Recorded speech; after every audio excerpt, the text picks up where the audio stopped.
Welcome to Egypt.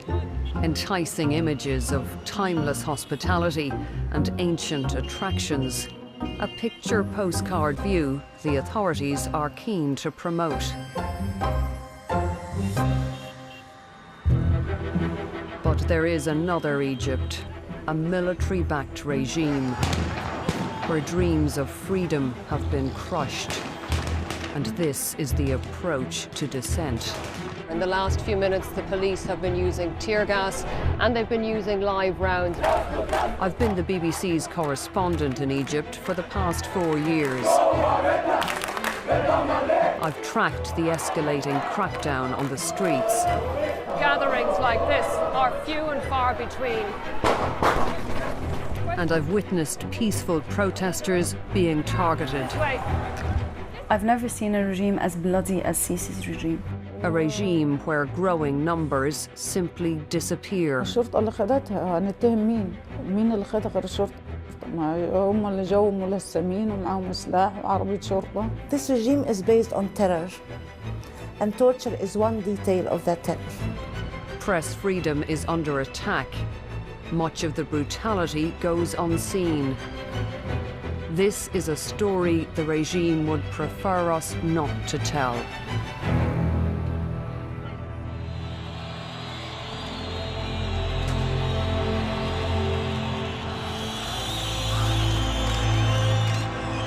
It all looked so different 7 years ago. This was Tahrir Square in February 2011. The night the people broke free of President Hosni Mubarak,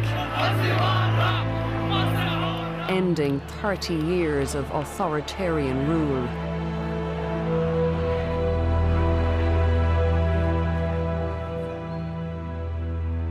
Or so they hoped. But the new dawn didn't bring a vibrant new democracy in the heart of the Middle East. Now the square feels like a place of lost opportunity. Well, standing here in Tahrir Square 7 years on, there's really nothing to indicate that this was the cradle of an uprising, that it was here that the people toppled an autocrat. The monument is bare, no list of names of all of those who were killed, and that's just the way the authorities want it. It's as if the revolution has been erased, and along with it, the hope it brought. The former military strongman, Hosni Mubarak, wound up behind bars. He was succeeded in 2012 by the Islamist Mohamed Morsi of the Muslim Brotherhood, Egypt's first democratically elected president. But Morsi too was jailed after a divisive year in office. He had been ousted in July 2013 in a military coup that had mass popular support. The coup was led by the army chief, General Abdel Fattah al-Sisi, who went on to be elected president a year later. Critics say he has presided over an unprecedented assault on human rights. I came to Cairo on Sisi's watch as history was being rewritten. Those hailed as heroes of the revolution were being treated as enemies of the state, like Alaa Abdel Fattah, one of Egypt's best-known dissidents. He's seen here out on bail. The blogger and human rights campaigner is from a prominent family of activists. This was someone who could have been amazing, not just for this country. This is somebody with a really, really valuable mind and set of skills, and it's because of that that he's been put away and deactivated. I met Alaa Abdel Fattah in April of 2014. He'd already been charged, and he talked about how much worse things were than before the revolution. When you were confronting Mubarak, hope was material thing, like you could almost touch it, you know. And so it was very easy to feel that it was worth it, and people were taking these risks without feeling any kind of despair. Right now it's looking very bleak. Alaa Abdel Fattah was a leading light of the Tahrir protests. Articulate, secular, a software developer, used to paying a price for speaking out. He was jailed or threatened with arrest under all the recent regimes here. And when his son was born, he was in prison.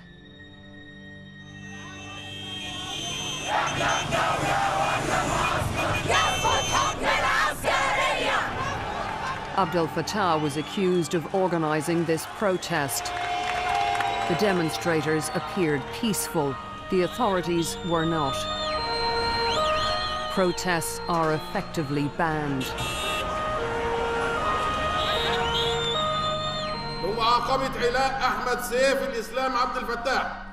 I was in court to see him being convicted. Others came forward to say they planned the protest. He still got 5 years. Another member of Generation Jail.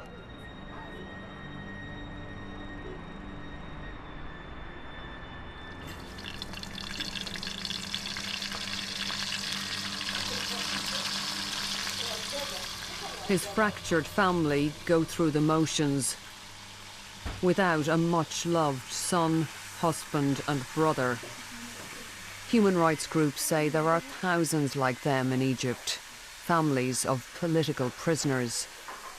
His sister, Mona, campaigns against civilians being tried in military courts. His mother, Layla, has been an activist for decades. In this household, dissent is the family business. But Mona says the struggle for change is now harder than ever. The level of bloodiness is beyond anything I've ever heard or experienced. And the way they have managed to desensitize people towards death, to belittle the value of people's life, to make people get used to death sentences, to forced disappearances and abduction, to torture victims. This is becoming daily news. Her brother has another year to serve, then faces a further 5 years on probation with stringent conditions. In this tightly knit group, the empty space at the table is keenly felt.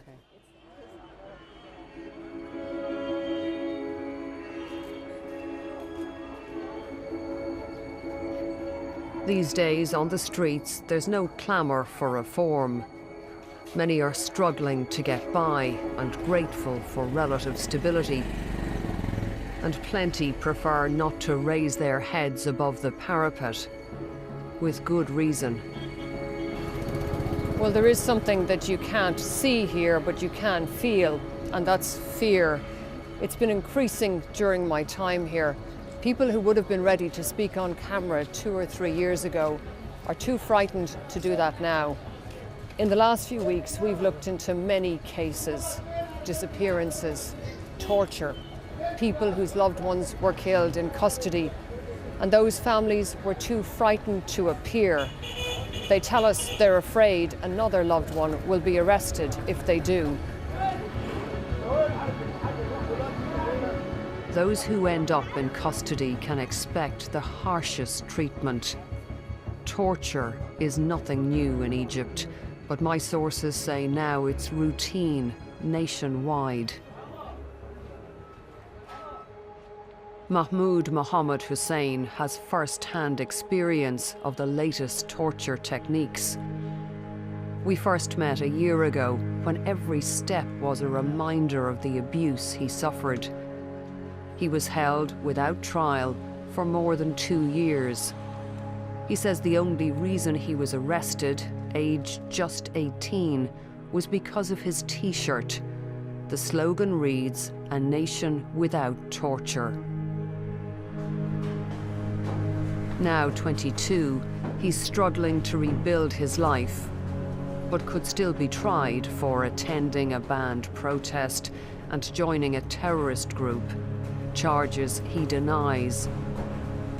Despite the risks, he wants to tell the world his story. واتكهربت في مناطق حساسة في جسمي، يعني كان في كهرباء منها هنا وفي الجزء اللي تحت اتكهربت برضو فيه. يعني كنت معرفش، يعني ما كنتش عارف احساسي او شعوري ايه ساعتها، بس كنت حزين وبتألم جدا، وكان في ضرب بشكل متعمد يكون في المنطقه اللي انا قلت له ان انا رجلي فيها تعبانه، لدرجه ان هو خلاني لحد من دلوقتي من شهور قليله جدا كنت بستعمل عكاز وعملت اكتر من عمليه. Aren't you afraid that by speaking out like this that the authorities could come after you again? هو انا طبعا مدرك ده كويس جدا، وعارف ان يعني هو انا مش موجود عشان اقول مجرد كلام وخلاص. انا بقول الكلام علشان يعني هحب ان هو يكون يتشاف، لعل وعسى يعني يتخذ بيه ويكون يعني تحاول تنهي حاجه او على الاقل تخليهم يكونوا اشد حرصا في ان هم ما يعملوش حاجه. يعني اتمنى ان يكون كلامي بيتسمع ويتخذ بيه يعني. Others also want their words to be heard but feel unable to appear on camera, like another young man I met who described being subjected to every kind of abuse. He gave us a detailed, credible and disturbing account. He identified the police station where he was interrogated and tortured. He said he was beaten, blindfolded, stripped, kicked and electrocuted. And later, in his words, he discovered there was something worse than electrocution. He was raped with a stick.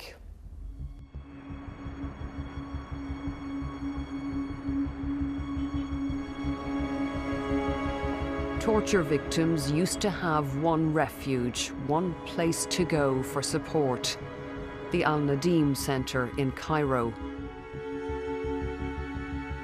For more than 2 decades, staff provided rehabilitation. But last year, the authorities moved in and forced the centre to close its doors. Its co-founder, a psychiatrist, says the prevalence of torture is the worst she's ever known. You know, I work in this field since 1993. And I've been hearing about this field since my university years. What I've been seeing and what my colleagues at the center have been seeing since 2013 is unheard of. It was never, never, ever that bad. So how widespread would you say the practice is now? As widespread as the country. As widespread as the country. What would you say to government officials here in Egypt who deny there is torture? You're liars. I would say you're liars. I would say you know there is torture because you practice it. What can I say? And I would say that there will come the day, and maybe I will not witness that day, but there will come the day where those people will be brought to justice.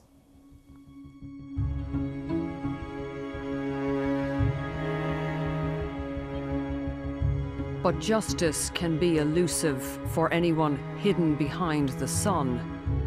That's what Egyptians call those who vanish from the streets and are held in secret by the state. Most are Islamists, but anyone opposing the regime is at risk. Human rights campaigners say enforced disappearances are a trademark of the Sisi era. They've documented at least 1,500 cases in the past 4 years. But they believe the real figure is much higher.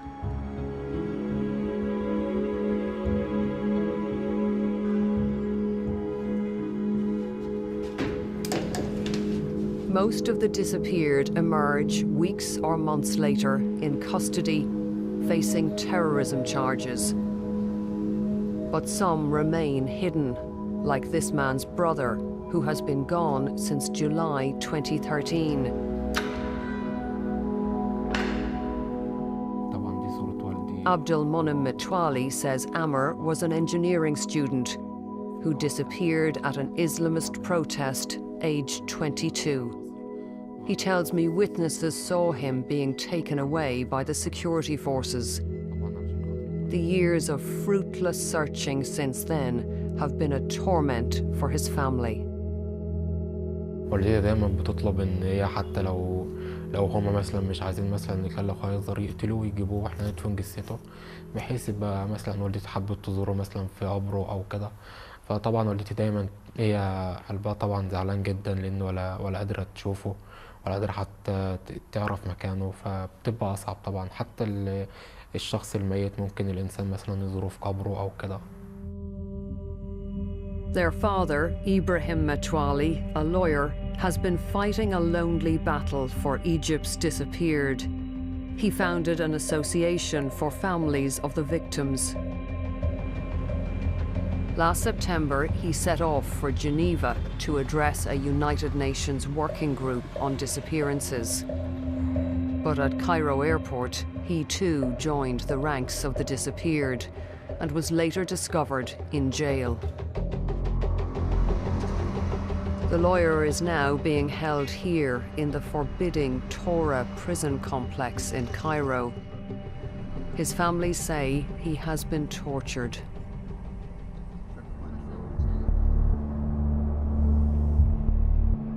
Across town, after nightfall, a journey to yet another broken family.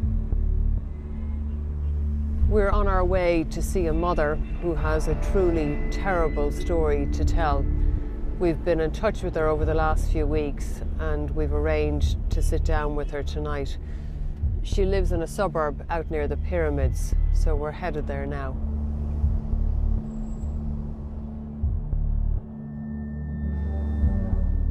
This is Zubaida, a student of 23, who wants to open her own business. Her mother says she and Zubaida were arrested near a demonstration in 2014 and convicted of offences including attending a banned protest. She says they were in the wrong place at the wrong time and spent 7 months in jail, but were later acquitted. She tells me that in 2016, Zubaida was detained again at a police checkpoint and disappeared.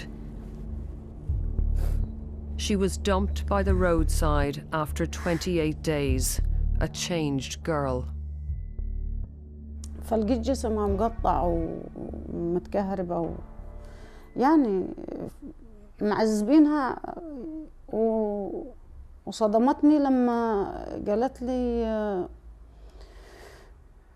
إن يعني اعتدوا عليها ويعني عملوا فيها كل اللي يغضب ربنا عملوا فيها كل شيء يعني مش كويس عملوا فيها فطبعا أنا صدمت طبعا. But her legal papers show the anguish did not end there.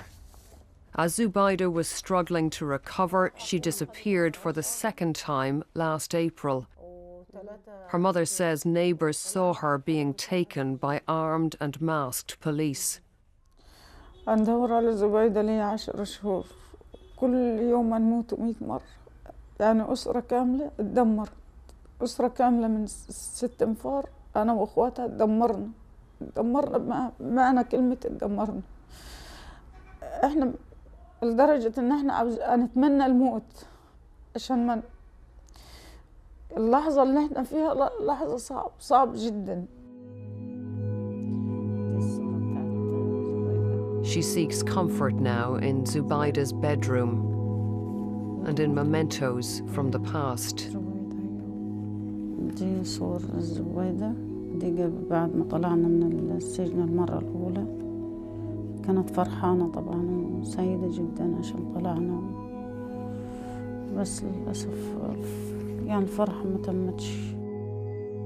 Zubaida's treasured keepsakes are just as she left them, waiting for her return. Her mother refuses to give up hope, refuses to be silenced. يا ريت ياخذوني أنا ويسيبوها هي، يا ريت ياخذوني أنا اعتقلوني. مع إنه إحنا ما عملناش حاجة، يعني إحنا ما عملناش حاجة للسلطة. يعني إزاي بنتي مختفية واخدينها ويعذبوها وأنا ما نتكلمش؟ إزاي؟ أي قانون يقول الكلام ده؟ ولا أي دين أو أي عرق يقول إن أنا بنتي مختفية واخدينها وأنا ما نتكلمش؟ لا هنتكلم. لو كلامي هي يعود علي أننا نتعلق على حبل المشانق هنتكلم. We wanted to ask the authorities about Zubaida's disappearance and the other cases in this report. We approached the Interior Ministry, the Foreign Ministry, and the State Information Service. No one was prepared to be interviewed. In the past, the authorities have told me there is no systematic torture. But if mistakes are made, officers are punished. They have also denied there are enforced disappearances and widespread human rights abuses.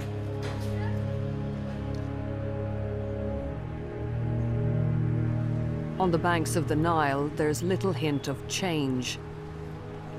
Egypt looks locked in the past.